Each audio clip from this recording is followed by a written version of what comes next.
Alhamdulillahirabbil alamin wa sallallahu ala sayyidina Muhammadin wa alihi wa sahbihi ajmain. Allahumma faqihna fid din wa 'allimna ta'wila, amin ya rabbal alamin. Bapak dan Ibu jamaah salat tarawih rahimakumullah. Kita sedikit membicarakan tentang puasa dalam perspektif Al-Qur'an. Tentu saja di bulan Ramadan kita akan mengulang-ulang mendengar tema ini. Dan ini adalah sesuatu yang baik karena informasi-informasi keagamaan bisa kita ketahui, kita kenali tanpa repot-repot kita menyiapkan waktu khusus dan seterusnya. Bapak dan Ibu sekalian, puasa dalam bahasa Arab disebut shaum dan syiyam. Al-Quran menyebut kata shaum dan syiyam yang secara kebahasaan artinya imsak atau menahan diri. Pada ayat 26 surat Maryam ada ayat yang berbunyi Faquli washrabi wa qurri aina fa imma tarayinna minal bashari ahada faquli inni nazartu lirrahmani shauma falan ukallimal yawma insiya. Pada ayat 26 surat Maryam dikisahkan setelah Ibu Maryam melahirkan Nabi Isa dalam kondisi letih, beliau membawa bayinya kembali ke tempat tinggalnya. Orang-orang tentu bingung dan bertanya-tanya, bagaimana mungkin perempuan yang tidak pernah bertemu laki-laki bisa hamil dan melahirkan? Ibu Maryam menjawab, inni nadartu lirrahmani shauma. Aku nazar untuk shaum, berpuasa karena Allah. Falan ukallimal yauma insiya, karenanya aku tidak akan berbicara dengan siapapun. Aku menahan diri dari berbicara. Maka shaum artinya menahan diri. Kemudian pada ayat 183 surah Al-Baqarah yang kita hafal, ya ayyuhalladzina amanu kutiba alaikumussyiyam. Wahai orang-orang yang beriman, diwajibkan atas kalian syiyam. Artinya juga sama, yaitu imsak, yaitu menahan diri dari makan dan minum. Maka tidak makan, tidak minum disebut syiyam atau shaum atau imsak, menahan diri. Tidak berbicara juga disebut syiyam, shaum atau imsak, menahan diri. Secara kebahasaan, puasa artinya menahan diri dari sesuatu. Bapak dan Ibu sekalian, dalam sebuah hadis dinyatakan malam yada qaula zur falaysa lillahi fi ayyada ta'amahu wa syarabahu.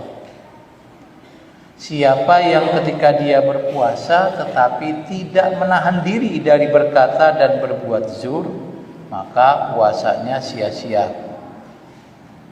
Di sini ada bentuk lain dari puasa, bukan sekedar tidak makan, tidak minum, tapi juga tidak melakukan maksiat dan dosa.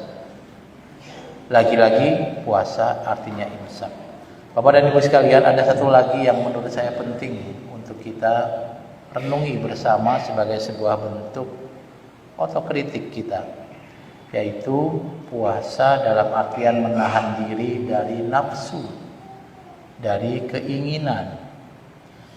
Menariknya adalah ada beberapa data yang saya kira bisa dielaborasi dan bisa kita jadikan perenungan bersama, bahwa bulan Ramadan adalah bulan di mana umat Islam di Indonesia itu berpuasa. Artinya ada durasi sekitar 12 jam tidak makan, tidak minum, dan cenderung tidak beraktivitas karena kita banyak bekerja dan beribadah. Tetapi realitanya bulan puasa dikenal sebagai bulan konsumtif. Bapak dan Ibu sekalian, ada sebuah survei yang menyatakan bahwa 56,78% umat Islam di Indonesia lebih boros saat bulan Ramadan. 56,78%, setengah dari kita lebih boros dibandingkan, maksud saya lebih boros saat Ramadan dibandingkan di luar Ramadan. Menariknya bahwa sebagian dari kita kondisi keuangannya berlipat ganda pemasukannya. Bagi yang bekerja di perusahaan ada THR, mungkin ada gaji tambahan. Bagi yang berdagang mungkin ada bonus-bonus. maka kemudian ada potensi kenaikan belanja rumah tangga sebesar 215 triliun di bulan Ramadan. 215 triliun potensi kenaikan belanja rumah tangga. Ini ditangkap oleh para produsen untuk beriklan. Maka kita dapati belanja iklan di bulan Ramadan adalah 290 triliun. Tiba-tiba saja TV penuh dengan iklan sarung, sirup, obat mah. Tiba-tiba media sosial kita penuh dengan tawaran-tawaran iklan-iklan. Biasanya di TV jam 10 sudah jarang iklan, sekarang jam 3 malam justru prime time. 290 triliun belanja iklan selama bulan Ramadan.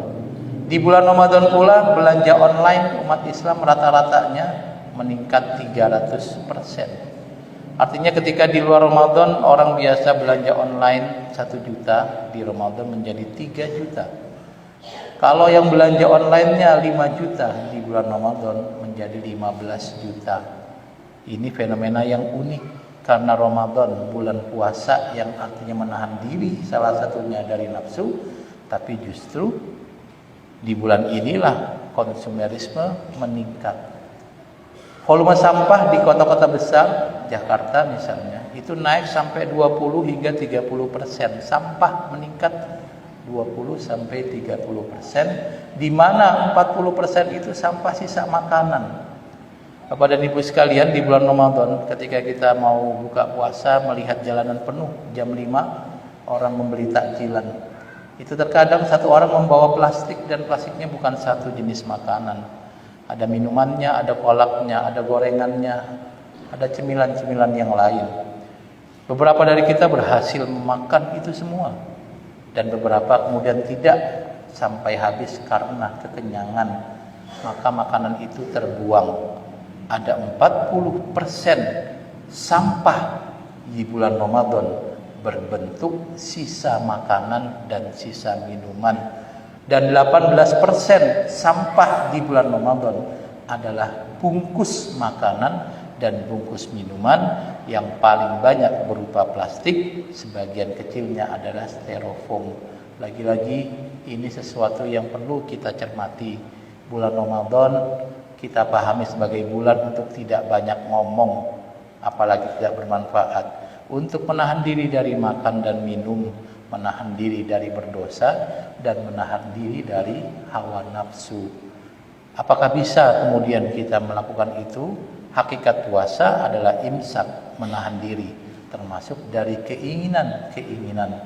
Maka kemudian idealnya orang yang berpuasa tidak nambah berat badan, setidaknya stabil atau berkurang. Tapi faktanya dalam beberapa data yang saya baca, sebagian besar umat Islam menambah berat badan saat di bulan Ramadan. 12 jam tidak makan, ternyata berat badannya bertambah. Maka yang menjadi kegelisahan kita bersama yang harus kita sikapi adalah bagaimana bulan Ramadan yang disebut sebagai bulan siam atau saum, bulan menahan diri, tapi justru nafsu kita tidak bisa ditahan. Bapak dan Ibu sekalian, kita berharap bahwa Ramadan ini penuh dengan ibadah dan penuh dengan kebaikan. Kita bisa mengambil banyak manfaat dari bulan Ramadan. Dan tentu juga kita berharap di bulan Ramadan ini rezeki kita bertambah. Bukan untuk kita menjadi semakin mewah, semakin boros, dan semakin mubazir, tetapi semakin dermawan. Banyak orang yang berpuasa tapi tidak bisa berbuka, atau ketika bisa berbuka masih bingung sahurnya apa. Kesempatan kita adalah menggunakan uang yang kita miliki untuk memperbanyak sedekah dan kedermawanan. Dalam sebuah hadis nyatakan bahwa Nabi Muhammad SAW di bulan Ramadan kana ajwada minar rihil mursalah, lebih dermawan daripada angin yang berhembus, angin yang mengenai siapapun tanpa melihat orangnya siapa, kelaminnya apa, agamanya apa, sukunya apa, semua merasakan kebaikan angin. Maka di bulan Ramadan seharusnya bukan dikenal sebagai bulan konsumerisme, bulan di mana belanja meningkat budgetnya, tetapi bulan di mana kedermawanan meningkat. Dan di akhir dari puasa Nabi pernah menyampaikan lis-shaimi farhatun inda ifthari wa farhatun inda liqa'i rabbih. Bagi orang yang berpuasa ada dua kegembiraan. Yang pertama saat berbuka, di mana makanan dan minuman menjadi lebih nikmat rasanya karena kita lapar dan haus. Dan yang kedua farhatun inda liqa'i rabbih. Kegembiraan yang kedua saat kita menghadap Allah di akhirat, Allah ridho kepada kita ridho kepada Allah, kita dan keluarga berbahagia. Itulah kegembiraan yang perlu kita kejar. Sementara ini kita masih fokus farhatun inda iftari, gembira saat berbuka puasa. Perlu kita tingkatkan wa farhatun inda liqa'i rabbih, yaitu gembira saat bertemu Allah dengan cara meningkatkan kedermawanan kita. Mudah-mudahan ini adalah bulan puasa yang membahagiakan buat kita semua, membahagiakan kita bukan hanya di dunia tapi juga di akhirat. Hadanallahu wa iyyakum ajmain. Wassalamualaikum warahmatullahi wabarakatuh.